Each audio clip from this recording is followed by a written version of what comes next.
ፖለቲካውን ይርሱ፣ መንግስታዊ ስርዓቱንም በጭራሽ እንዳያስታውሱ። ዛሬ የምንጨዋወተው ስለ ሰዎች ነው። ሀገር ማለት ሰው ነው ይባል የለ። ኢራን ገብተናል። ከጉዞ በፊት ግን ረጅም መንገድ ነውና የምንጓዘው እንዳይርበን ሬስቶራንት ገባን። እዚሁ ኢትዮጵያ ውስጥ ነው ታዲያ። ገና ከመቀመጣችን በግራም በቀኝም አንድ አይነት ግብዣ ቀረበልን። እንብላ መባባሉ ያደግንበት ባህላችን ቢሆንም ወንበር ስቦ መቀመጥን ግን አይጨምርም። ቢያንስ ሬስቶራንት ውስጥ በጨዋ ደንብ የተባረከ ይሁን የሚባለው። በባህላችን መግደርደር ግድ ነውና ስንግደረደር ውለን ወጣን። የሰው መመሳሰል ግን አይገርምም። ኢራን ስንደርስም የመግደርደር ባህላችንን ከነሙሉ ክብሩ ቀድሞን አገኘነው። ቁርጥ የራሳችንን ኸረከኛም ይብሳል። እነሱ እንደውም ስም አውጥተውለታል። ታሮፍ ይሉታል። ቀጥተኛ ትርጉሙ ባይሆንም በለመድነው መግደርደር በሚል እንውሰደው። መንገድ ሲሻገሩም ምግብ ሲበሉም አንተ ቅደም አንተ፣ ሂሳብ ለመክፈል ደግሞ እኔ ነኝ እኔ ሲግደረደሩ መዋል ነው። ሱቅ ገብተው የፈለጉትን ዕቃ መርጠው ዋጋ ስንት ነው ሲሉ ኧረ ግድ የለውም በነፃ ውሰደው ሊባሉ ይችላሉ። እዚህ ላይ ወንድማዊ ምክሬን ልለግሶት፣ ውሰደው ስለተባሉ ሂሳብ ሳይከፍሉ ንቅንቅ እንዳይሉ። ይህ ማለት በእኛ ሬስቶራንት የማያውቁትን ሰው እንብላ ባሉት ፍጥነት እየጎረሰ ስታገኙት እንደማለት ነው። ምሳዎትን አስበልተው ብቻዎትን አውርተው ብቻ አያደርስ ነው። ኢራናዊው ጋባዦትም ብቻውን እንዲያወራ ካልፈለጉ እንብላ ሲባሉ ቢያንስ 3 ጊዜ ኧረ በፍጹም እያሉ ይግደርደሩ። በሄዱበት ሁሉ እንግዳ መሆኑን ካወቁ ኢራናውያን እቤቴ ካላደርክ እያሉ ሊያስቸግሩም ይችላሉ። ታሮፍ ያልናቸው ይህንን ነው። ግብዣው ታሮፍ ሳይሆን የምር መሆኑ የሚለየው ጋባዡ ከ3 ከ4 ጊዜ በላይ ደጋግሞ ከጠየቁት ነው። በነገራችን ላይ በኢራን ከሚገኙ በርካታ ዝርያዎች መካከል አፍሮ ኢራናውያን ወይም ጥቁሮች ይገኛሉ። መኖሪያቸውም በደቡባዊ ኢራን በሆርሙዝጋን ግዛት ነው። ከ4000 ዓመት ዓለም ጀምሮ ጥቁር ሙዚቀኞችና ወታደሮች በአሲሪያን መንግስት ውስጥ ታላቅ ተሳትፎ እንደነበራቸው በታሪክ ተመዝግቦ ይገኛል። እነዚህ ጥቁሮች ታዲያ መነሻቸው ከኢትዮጵያ እንደሆነ ይታመናል። በኋላም በ19ኛው ክፍለ ዘመን በባህር ንግድና በባርነት የሄዱ ጥቁሮች ተቀላቅለዋቸው በርከት ብለው በአንድ አካባቢ ይኖራሉ። ማን ያውቃል? መግደርደርን ወይም ታሮፍን እኛው አስተምረናቸው ይሆናል። በእርግጥ ኢራናውያን ታሮፍ ያልሆነ ግብዣም ያውቃሉ። ማንም ይሁን ማን ኢራን የተገኘ እንግዳ ሻይ ይጋበዛል። ይህ ሰው ሳይመርጡ በንጹህ ልባቸው የምራቸውን የሚያደርጉት ግብዣ ነው። በሀገራችን ለእንግዶች ክብር ቡና እንደሚፈላው ማለት ነው። እቸኩላለሁ፣ አሁን ጠጣሁ፣ ግድ የለም እመለሳለሁ ቢሉ ኢራናውያን መች ይሰማሉ?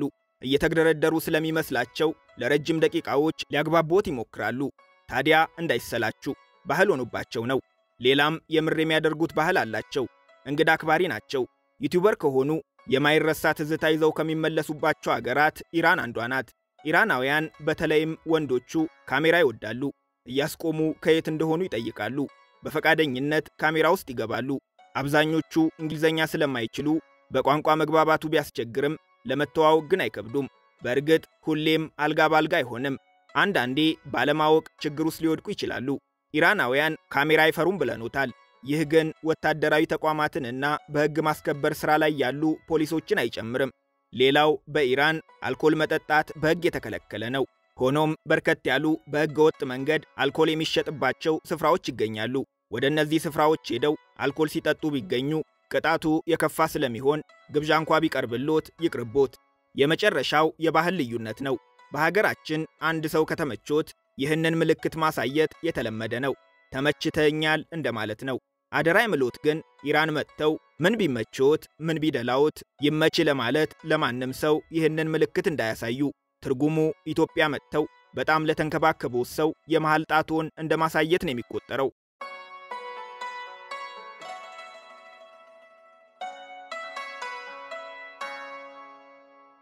መግቢያችን ላይ ፖለቲካ ላንነጋገር መስማማታችንን ያስታውሳሉ። በእርግጥ ይህ የዋህነት ሊሆን ይችላል።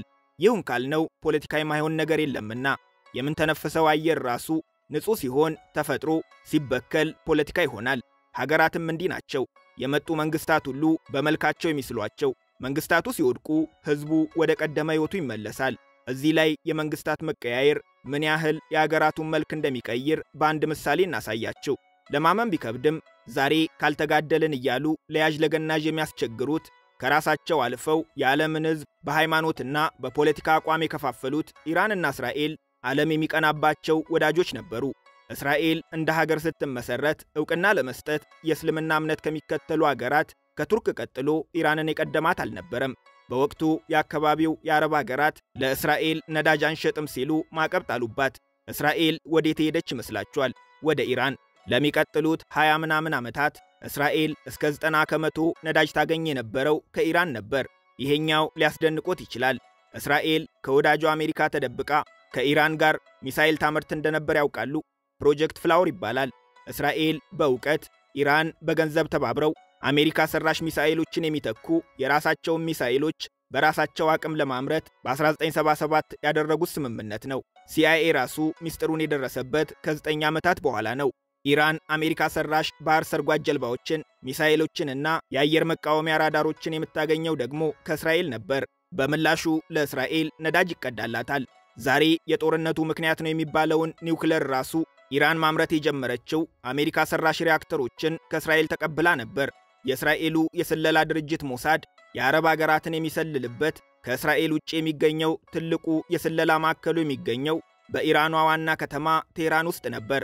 የህዝብ ለህዝብ ግንኙነቱም ከፍ ያለ ሲሆን በወቅቱ ከእስራኤል ውጪ ብዙ አይሁዶች የሚኖሩባት የመካከለኛው ምስራቅ አገር ኢራን ነበረች። ዛሬም ድረስ ከ20 ሺህ በላይ የአይሁድ ዝርያዎች በኢራን እንደሚኖሩ ይገመታል። በአጭሩ እንደ አውሮፓውያን አቆጣጠር እስከ 1979 እስራኤል በመካከለኛው ምስራቅ ወዳጅ አለሽ ወይ ብትባል አንድ ብላ ኢራን ነበር የምትለው። በወቅቱ አሊያንስ ኦፍ ፔሪፌሪ የሚባል ዲፕሎማሲም ትከተል ነበር። ይህ ዶክትሪን 3 ወዳጅ አገራትን ማዕከል ያደረገ ነው። 3ቱ ወዳጅ አገራት ደግሞ ኢራን፣ ቱርክና የእኛዋ ኢትዮጵያ ነበሩ።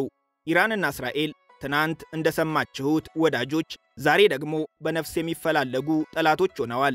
ይህንን የምንለው መንግስታቱን እየተከተልን ነው።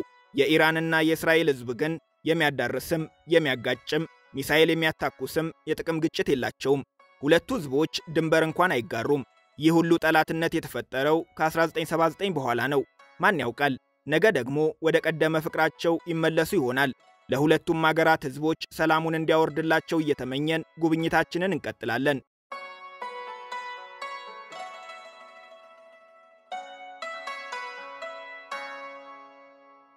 አብዛኞቻችን በተሳሳተ መንገድ እንደምንረዳው ኢራናውያን አረቦች አይደሉም። አረብኛም አያወሩም። ህዝቦቹ ፐርሺያንስ፣ ቋንቋቸው ፐርሺያን፣ በእነሱ አጠራር ፋርሲ ይባላል።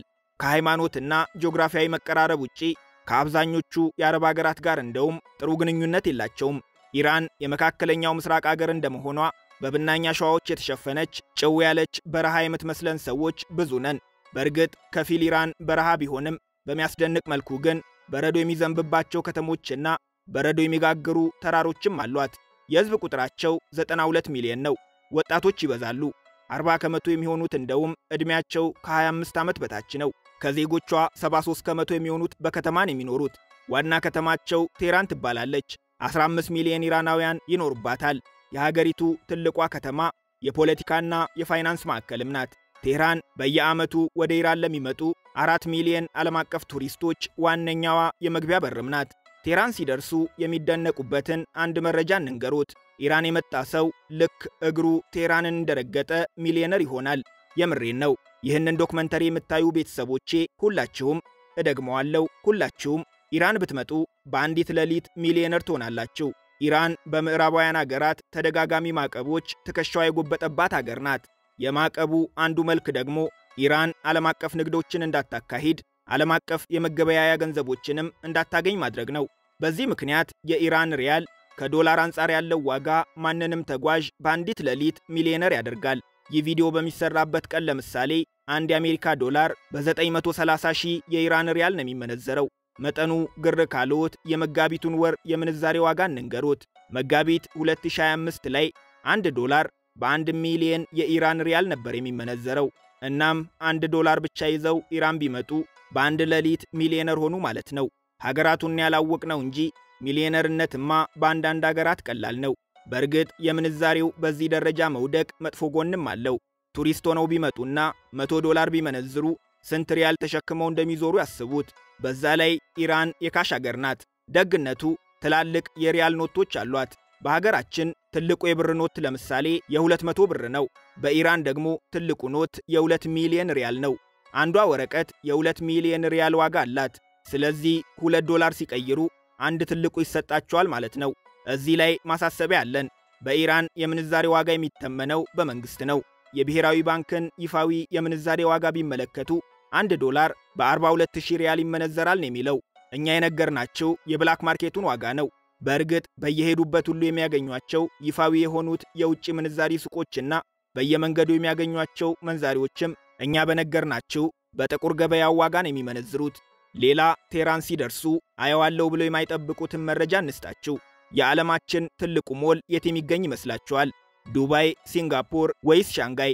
በፍጹም የዱባዩን ዱባይ ሞል የቻይናውንም ሳውዝ ቻይና ሞል በመብለጥ የዓለማችን ትልቁ የሆነው ሞል እዚሁ በኢራኗ ዋና ከተማ በቴህራን የሚገኘው ኢራን ሞል ይባላል። 2 ሚሊዮን ካሬ ሜትር ይሰፋል።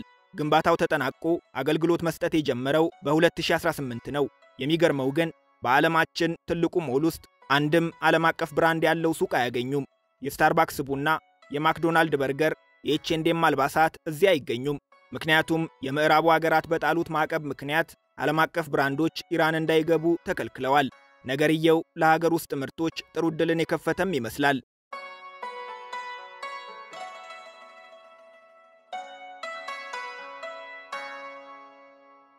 ቴህራን እንደደረሱ ከኤርፖርት ወደ መሃል ከተማ ሲገቡ በምዕራቡ የከተማዋ ክፍል ይህንን አደባባይ ያገኛሉ።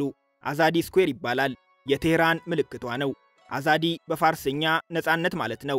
ይህ ስም የተሰጠው ከ1979 አብዮት በኋላ ሲሆን የመጀመሪያው ስሙ ግን ሻህያድ ስኩዌር ነበር።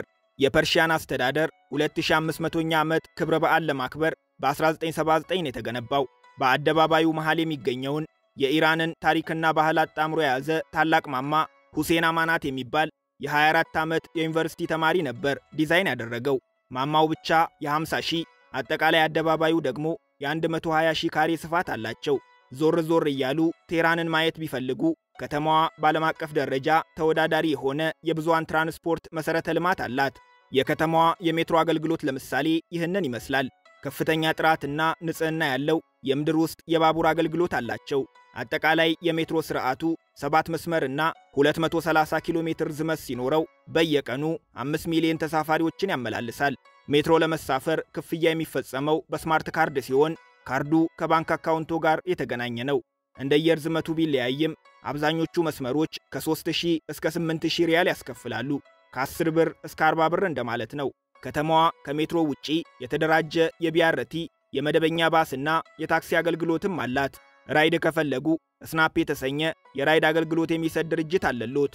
ማሻድ ከቴህራን ቀጥሎ ብዙ ዜጎች የሚኖሩባት ትልቋ የኢራን ከተማ ናት። 4.2 ሚሊዮን ነዋሪዎች አሏት። የኢራን መንፈሳዊ ዋና ከተማ በመባልም ትታወቃለች።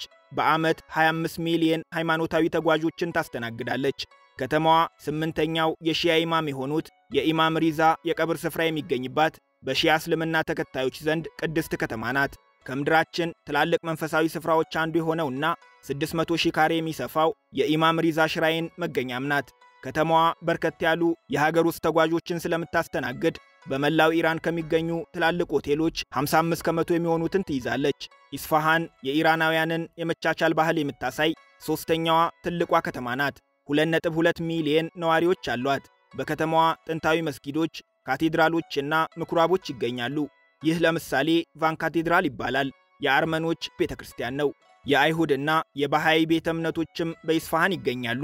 ከተማዋ እስላማዊ ትውፊቶችንና የፐርሺያ የሥነ ሕንፃ ጥበብን በተላበሱ ግንባታዎቿም ትታወቃለች። የኢስፋሃን እምብርቷ ናሺ ጃሃን ስኩዌር ይባላል። በዩኔስኮ የዓለም ቅርስነት የተመዘገበ አደባባይ ነው። ግንባታው ተጠናቆ አገልግሎት መስጠት የጀመረው የዛሬ 400 ዓመት በ1629 ነው። 89,000 ካሬ ስፋት አለው። በዙሪያውም የሻ መስጊድና እጅግ ውብ የሆነው የአሊ ቃፑ ቤተ መንግሥት ይገኛሉ። ለጉዞዎት ማስታወሻ እንዲሆኑት በአዋቂ እጆች የተሰሩ የፐርሺያ ምንጣፎችን መግዛት ከፈለጉም ትክክለኛው ቦታ ነው የመጡት። ከአደባባዩ ብዙም ሳይርቁ ታላቅ የገበያ ማዕከል ያገኛሉ።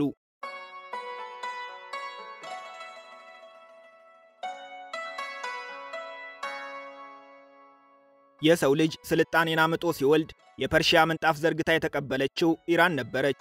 በአርኪኦሎጂካል ግኝቶች እንደተረጋገጠው የኢራን ስልጣኔ የጀመረው ከዛሬ 12000 ዓመታት በፊት ነው። በሀገርነት 1000 ዓመት የሚለውን ቁጥር የሚያውቁት የዓለማችን አገራት ጥቂት ሲበዛ ጥቂት ብቻ ናቸው። ሰው ለመጀመሪያ ጊዜ ከጫካ ወጥቶ ጎጆ መቀለስ ሰብሰብ ብሎ ከተማ መመስረት ከጀመረባቸው ቀዳሚ ቦታዎች አንዷ ኢራን እንደሆነች ይታመናል። ምስክራችን ሱሽ ወይም ሱዛ ከተማ ናት። ከዛሬ 6400 ዓመታት በፊት በ4395 ዓመተ ዓለም ነው የተመሰረተችው። በምድራችን ለመጀመሪያ ጊዜ ከተመሰረቱ ጥቂት ከተሞች አንዷ የሆነችው ሱዛ ዛሬ ላይ ይህንን ትመስላለች። የሰው ልጅ በመንግስታዊ ስርዓት መተዳደር፣ በመስኖ ማረስና ከቃል አልፎ በጽሑፍ መግባባት የጀመረውም በዚሁ አካባቢ እንደሆነ ይታመናል። ለዘመናዊ ስልጣኔያችን መሰረት የጣለው በሰው ልጅ ታሪክ የስልጣኔዎች ሁሉ እናት የሚባለው የኤፍራጥስና ጤግረስ ወንዞችን ተከትሎ የተመሰረተው የሜሶፖታሚያ ስልጣኔም ሙሉ ኢራቅን፣ ከፊል ሶሪያ፣ ከፊል ቱርክና ደቡብ ምዕራብ ኢራንን እንደሚጨምር ልብ ይሏል። ሌላው የኢራንን ጥንታዊነት ከሚያሳዩ ነገሮች አንዱ የቀን አቆጣጠሯ ነው። ምዕራባውያን የግሪጎሪያንን፣ የአረብ አገራት ደግሞ የሂጅራ የዘመን አቆጣጠርን በጋራ እንደሚጠቀሙ ይታወቃል። ዓለማችን ላይ የራሳቸው የቀን አቆጣጠር ያላቸው አገራት ኢትዮጵያን ጨምሮ ጥቂት ናቸው። አንዷ ኢራን ናት። የኢራን የቀን አቆጣጠር ፐርሺያን ካሌንደር ይባላል። ልዩነቱ እንዲገባን በዓመት እንንገራችሁ። አሁን የምንገኘው 2025 ላይ ነው። በግሪጎሪያን ካሌንደር ሲሆን ነው ታዲያ። በኢትዮጵያ ካደረግነው 2017 ይሆናል። በሂጅራ የዘመን አቆጣጠር ደግሞ 1446ኛው ዓመተ ሂጅራ ላይ ነው የምንገኘው። ኢራናውያን ግን 1404ኛው የፐርሺያ ዓመት ላይ ናቸው። የኢራናውያን የቀን አቆጣጠር እስልምናን ከመቀበላቸው በፊትም የነበረ ነው። በቀደመው ዘመን ከግሪጎሪያኑ የዘመን አቆጣጠር ጋር እኩል ነበር።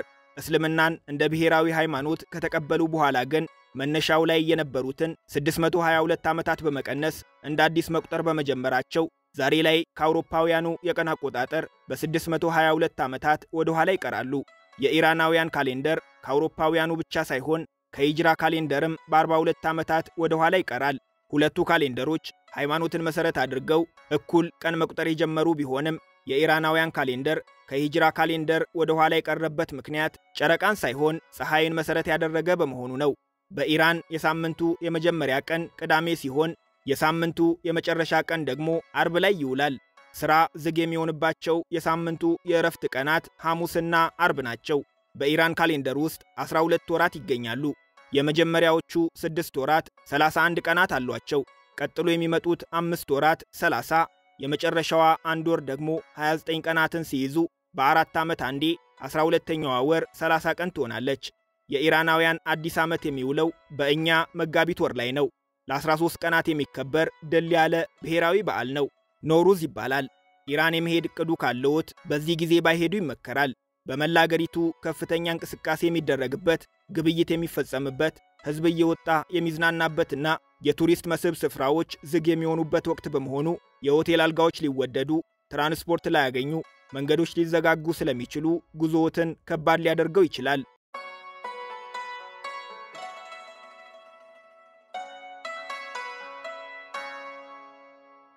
ኢራን ሰፊ አገር ናት። 1.6 ሚሊዮን ስኩዌር ኪሎ ሜትር ስፋት አላት።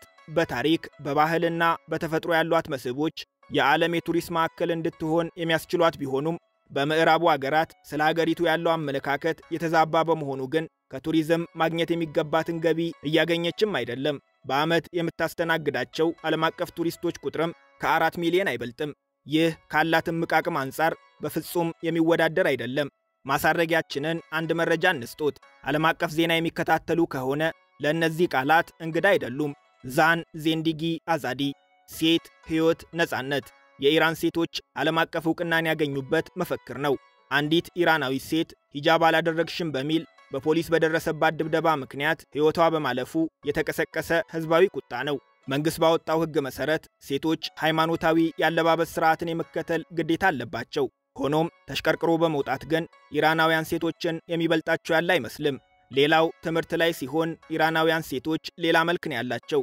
ከአጠቃላይ የሀገሪቱ የዩኒቨርሲቲ ተማሪዎች የሴቶች ቁጥር 60 ከመቶውን ይይዛል።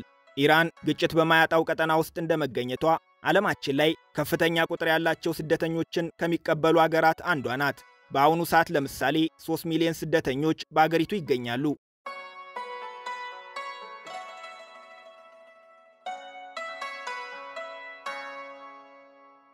የዛሬ ጉብኝታችንን በዚያው አበቃን። አብራችሁን ስለቆያችሁ እናመሰግናለን።